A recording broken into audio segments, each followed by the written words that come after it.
You did everything you could do to get inside my girl's head and inside her pants. Yeah, I thanks for pounced. repaying Yeah, me so I well. waited. The wrestlers in this video didn't have storyline beef, this was real hatred for one another behind the scenes.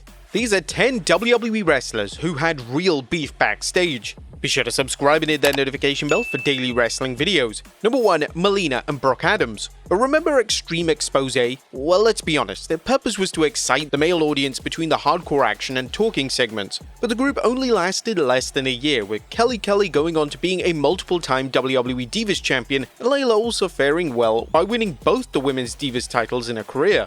But Brock Adams' WWE career was cut rather short, and there were rumors that Vince McMahon didn't see much value in her. But according to Brock Adams, this is due to the one and only Molina. Adams started to slowly creep into a wrestling role, and she was in the Divas Halloween Battle Royal. Unfortunately, Brooke made the grave mistake of wearing furry black boots. The only other wrestler to wear furry black boots was the lovely Molina.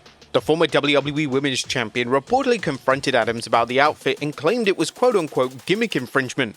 Vince McMahon was rumored to be upset with Adams about not being protective of Molina's gimmick and made the call to give Brooke the boot. Literally. Allegedly, Brock Adams was not well liked backstage amongst the girls, so it sounded like an easy decision for Vince to make. But it's a shame that the former ECW star didn't get a chance to carve out a successful path like Layla and Kelly. Now, Adams actually did pretty well in TNA and became the TNA Knockouts champion on 3 separate occasions and turned out to be a very solid wrestler. It's disappointing that she'll never get to showcase that in front of a WWE audience. Number 2, Jake Roberts and the Macho Man. Randy Savage and Jake Roberts had one hell of a feud in the early 90s. The slap heard around the world was on February 8th, 1992's edition of Saturday Night's Main Event, where the former Intercontinental Champion grabbed Miss Elizabeth by the hair and slapped her. Now, this wasn't a shoot moment as this was all planned, but apparently the Macho Man wasn't happy about this moment because of Miss Elizabeth's parents. Randy had reportedly promised them that Elizabeth would never get physically involved during her wrestling career, but the Macho Man underestimated just how upset her parents would get.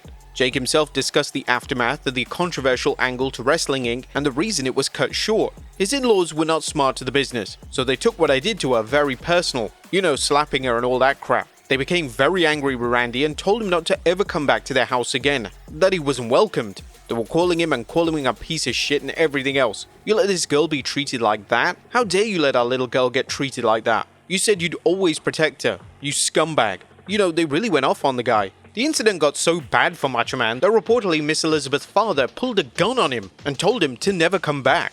But after the ban from Miss Elizabeth's home, the program had to be abruptly ended on TV in February 92. But Roberts and Savage continued to wrestle, and Roberts would even mention that Savage worked a more aggressive and violent style in an effort to get revenge on Roberts for slapping Elizabeth.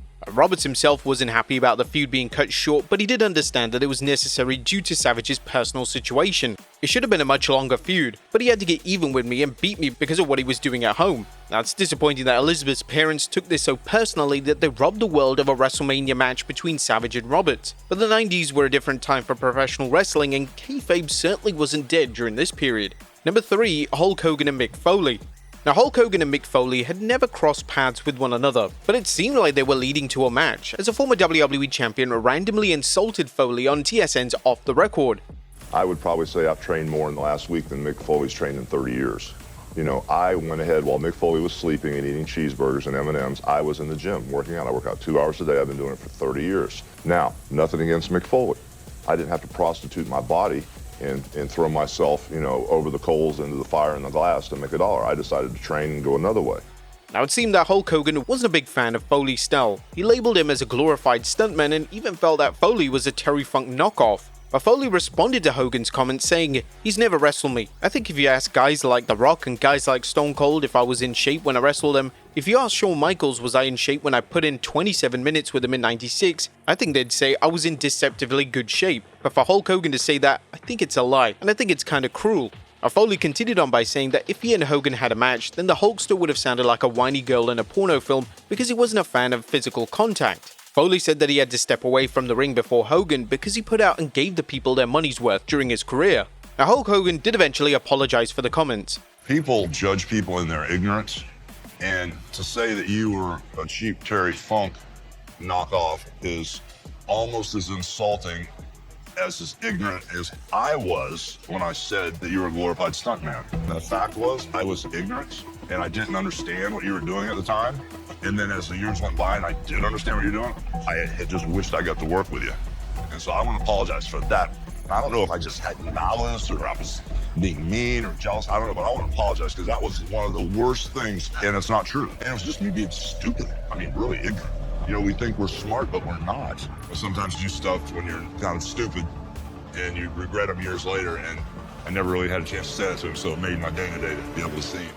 Now, at least Hogan owned up to his mistake here, and it would have been interesting to see a Hulk Hogan vs Mick Foley match, but sadly, that will never happen. Number 4, Batista and AJ Styles. Now, speaking of random call-outs, Batista took a dig at AJ Styles in an interview in 2005. The former WWE champion claimed that what Styles did in TNA was not wrestling, but Styles fired back saying, "I think it's funny that a guy who takes a bump and tears his back tells me that I don't know how to wrestle." Now, this was a period when Batista was in WWE and Styles was in TNA. Batista was never on the independent scene, so this isn't a case where these two have wrestled each other before. Now, it's unknown why Batista would strangely target AJ Styles. All Batista knows is the WWE style, so it's likely that he wasn't a fan of the high-flying stuff that Styles had fans claiming that he was one of the best in the world. Now, he's never addressed the dig, but Styles did follow up on Batista's comments a year later during an IGN interview. In defense of Batista, I don't believe it until I've heard people say it, and I've heard through the grapevine that he didn't even say any of that stuff, so it's almost like it's us against the media. They want it to be hot between the two companies, and it is because that's our competition, but in the same line, I don't want to see anybody get hurt, even if they work for the competition. It gets crazy like that, but do I think WWE fears us? Absolutely, that's why they brought back ECW. They're afraid, and they should be. We're growing at a super fast rate, and that's something to be scared of. There's an interesting discussion to be had about whether WWE was ever afraid of TNA or not. Was that likely one of the reasons Batista tried to tear down one of their top talents? That's certainly a possibility, and hopefully Batista explains why he woke up and chose to criticize one of the best wrestlers in the world. Number 5, John Cena and Kenny Dystra. I remember those awkward segments with Mickie James and John Cena flirting in 2007 and 2008? Well, it appears Mr. Hustle, Loyalty and Respect was dating Mickie James at the time. This sounds like a cute story, right? Well, you might be wrong, because Mickie James was actually engaged to Kenny Dystra from the Spirit Squad. Reportedly, Dystra found out about the affair when he caught Miss James searching online rumors about her and John Cena. Why she was searching for that is unknown, but Mickie broke down and confessed her affair. As you can imagine, Dystra was heartbroken, and once it became public knowledge, his career suffered greatly. There was once a point in time where Vince saw Kenny Dystra as the future of WWE. In fact, the Spirit Squad was meant to help elevate Dystra. But following the scandal, he was transferred from Raw to SmackDown, and the former WWE star believes that John Cena orchestrated the move through politicking. Dystra's career continued on a downward spiral as he essentially became a jobber until his release on November 2008. Dystra spilled the beans in a detailed Twitter rant back in 2012. He exposed why he was shipped to SmackDown, and he exposed how Mickie James benefited from the John Cena relationship. He even highlighted Mickey's breakdown when John refused to date her. He even stated how he felt bad for Magnus, aka Nick Aldis. He's a nice guy dating the former WWE star never details how much of a toll finding out about the affair really did to him, but you can tell from his 2012 rant that his feelings towards Mickie was still raw. Dystra did say that he doesn't hate John Cena, he has no problems exposing the two, as he has nothing to lose at this point in his career. Number 6, Mark Henry and Ahmed Johnson. Now, Ahmed Johnson was the first black wrestler to win the Intercontinental Championship and was seemingly being groomed to be the future of WWE, notably being one of the founding members of the Nation of Domination. However, no one in the Nation of Domination liked Johnson. He feuded with D'Lo, and those two reportedly got into a fight backstage. Even The Rock and Ahmed didn't see eye to eye, with the two coming very close to exchanging blows. But what was Mark Henry's beef with the former Intercontinental Champion? One of the reasons could stem from Johnson trying to drug the world's strongest man. As Mark Henry detailed in the incident on Busted Open Radio, and it made it clear that he wanted to kill Ahmed Johnson that night. He was very unreliable in his career. Proves who he was, and I didn't have to add anything to it, but I told a story about him putting somas in my tea at a restaurant because he wanted to stay in the town that we were in, and we were riding together, me, him, and Rikishi. He tried to, but I saw him in my drink. They didn't dissolve, and I threatened him to kill him. I went outside and said, "Come outside." Like, I'm not leaving till you come outside. And he wouldn't come out. He was a f***ing coward. I would have been able to at least respect him, and I probably wouldn't have brought it up no more if he would have came outside and just took that ass whooping like he should have. But he didn't. And Keisha was like, "Listen, man, don't act like we were trying to do this. I didn't know. I didn't find out till you found out. I ended up leaving him and Rikishi at that restaurant in West Palm, and I just drove to Miami. Now, it also could have been that Johnson has a track record for being a liar, whether it was shouting to the heavens that Stone Cold Steve Austin was a racist, something Mark Henry himself called bullshit the moment the former WWE star made those claims. Or was it that Mark was jealous of the success he had in WWE? Now, it was clear that Ahmed Johnson had an ego that rubbed everyone the wrong way. However, Johnson doesn't see it that way. When questioned about his issues with Mark Henry, he believes that Henry is jealous that he became the first black Intercontinental Champion. I mean, he just started talking a bunch of shit, man, once I left, you know? Nobody did it when I was there. When I was there, they didn't say a word to me. But as soon as I left, all these rumors started. So I don't know what the deal is. I think they're mad. Number one, they're mad because I became the first black Intercontinental Champion in history. Number two, they're mad because they've been wrestling for years and years, man. Some of them 14 years. And I come in after 1 year and get the Intercontinental belt. And I don't think that the boys appreciated that. There's two sides to every story, so we may never know the truth on what really went down between Mark Henry and Ahmed Johnson. However, one thing's for sure, it's doubtful that Henry and Johnson will make amends anytime soon. Number 7. The Undertaker and Brian Pillman. Now, not many people have bad things to say about The Undertaker, but when you've been in the business for more than 3 decades, you're bound to have a feud with enemies along the way. For Taker, one of these enemies happened to be Brian Pillman. The personal dislike between both men stemmed from their stint in WCW before Taker was, well, The Undertaker. During this time, he was Mean Mark Calloway. In Brian's book, Crazy Like a Fox, the definitive chronicle of Brian Pillman 20 years later, the former WWE star revealed that he didn't like the WWE Hall of Famer. Apparently, these two had an argument after a match at Clash of Champions, and Pillman and Taker haven't seen eye to eye ever since. In The Undertaker's case, Pilman claims that The Undertaker was too happy about him walking into the WWE with a guaranteed contract that secured his future. Now, Pilman doesn't go into deep detail about the argument they had, though he did describe Taker as a phony or fake biker. Now, The Undertaker himself has never brought up Brian Pillman. Perhaps Taker will clear the air about Brian Pillman since he's speaking on the business more than ever during his podcast, but it wouldn't be a surprise if this was never mentioned again. Number 8. Sabu and Test. Now, Test was another key figure in the Attitude Era that had notable stories against The Undertaker and Triple H, but it seemed that WWE gave up on him being a main event star in the early 2000s, so it wasn't a shock when he was released in 2004. However, when ECW relaunched in 2006, the former Intercontinental Champion was brought back as one of the main stars for the revived brand, and so was Sabu. Speaking to WSI, Sabu outright stated that he didn't like Test and explained that the former WWE star was a pain in the ass because of his backstage attitude and how stiff he was in the ring. I didn't like him. He thought he was the new ECW leader and he's gonna boss everybody around, but he tried bossing me around and I didn't like it. He goes, Vince says I gotta kick you hard in the face. I said, but if you can't work it, you can't kick me hard in the face. He goes, no, I have to. He kicked me hard in the face and I never let him again. When he was getting too stiff, he got taken down. Everybody who worked with him complained, and I'm not a complainer. When I complain, there's something wrong.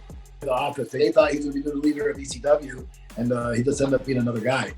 Test didn't last long in ECW as he requested his release in 2007. It's a shame that they couldn't turn this into an angle, as a Test Sabu feud could have been great if done properly. Number 9. AJ Lee and the cast of Total Divas. Now, who could forget that infamous pipe bomb promo that AJ Lee cut on the Total Divas cast? It was such a vicious promo that it managed to turn Lee into a babyface in the eyes of fans, but that may have been the way the WWE treated the Divas division during this period.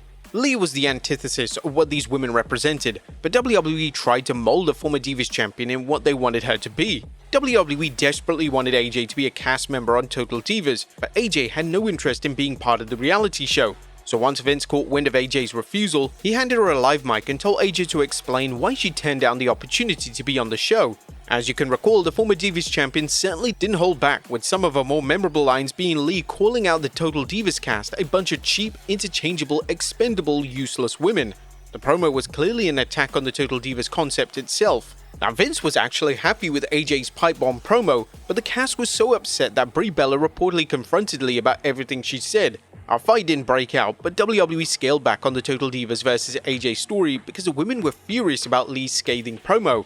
Now, it's unknown exactly what the full plan was, but if you look back on their feud following that infamous segment, Lee didn't bring that much smoke to the mic despite its hot start. It's not clear if AJ Lee still feels the same way about the women who took part in that promo, but it's definitely one of the more memorable moments that fans harken back to during the Divas era. And number 10, Teddy Long and Ric Flair. Ric Flair has plenty of enemies, but when you're coined as the dirtiest player in the game, then that's bound to happen. However, Ric Flair being on Teddy Long's list of enemies is the last thing you'd expect. Now, it's not clear why Flair didn't like Teddy Long, but the former SmackDown GM has recalled a horrible treatment from the 16-time world champion. The treatment from Flair got so bad that Texan wrestler Gary Hart gave Long a knife to carry around in his pocket just in case Flair stepped out of line. He just didn't like me, period. You know what? And I can tell you a true story. And Gary Hart, God rest his soul, Gary Hart looked out for me. Gary Hart knew that how Flair hated me. And Gary Hart made me a blade. This was my right-handed guard. I have no reason to lie. He made a blade for me, and he gave it to me. And he said to me, he said, if he keeps on bothering you, said, you take this blade and you cut his goddamn throat. Those were the words out of his mouth from Gary Hart. Luckily for Flair, Long never had to use the knife in question, but Teddy has claimed that the Nature Boy was openly racist towards him, with Rick even using the N-word at some point. Flair and Long had heated arguments backstage, and it's reported that he hated the idea of Long being a manager. Flair himself has never addressed these rumors, but no one has ever shot down Teddy Long's claims either. But there you have it, folks, 10 wrestlers who had real beef backstage. Be sure to leave your comments down below, and I'll see you next time with some more wrestling content.